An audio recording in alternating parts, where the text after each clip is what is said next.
PSL 2020 का दूसरा match आज लाहौर में मुल्तान सुल्तान और लाहौर कलंदर के दरमियान खेला जाएगा।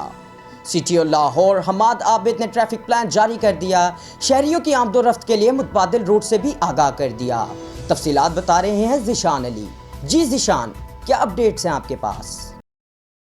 जी बिल्कुल, आपको बताता चलूं कि city traffic officer Hamad Abid ने ट्रैफिक प्लान जारी कर दिया है। मजंग फिरोजपुर रोड से कसूर कैंट जाने वाली ट्रैफिक को मुस्लिम टाउन मोड़ से जानिब वादत रोड भिजवाया जाएगा।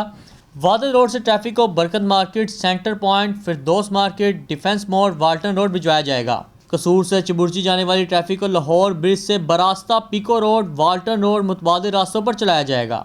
मैच के दौरान मुस्लिम टाउन मोड़ से कलमा चौक तक का इंटरसेक्शन आम ट्रैफिक के लिए बंद होगा। टीम की मूवमेंट के दौरान रोड्स को कुछ लम्हों के लिए बंद किया जाएगा। मूवमेंट गुजरते ही तमाम डाइवर्शन को ट्रैफिक के लिए खोल दिया जाएगा। मजीद आपको बताते चलूँ कि रोड्स जो आमदरफ्त के लिए खुले रहेंगे, इनमें केनार रोड, जे road, MM Alam, Kalma Chowk underpass, centre point से Firdous market road, Barkat market से underpass Kalma, centre point, Firdous market, cantt defence, main boulevard, Gulberg, Fawara number 1 से कलमा चौक, बरकत मार्केट तक रोड हर किस्म की ट्रैफिक के लिए खुले रहेंगे। पार्किंग के लिए जामिशरी parking, Punjab university parking, FC parking मुख्तस की गई है। जी बहुत शुक्रिया अपडेट करने का।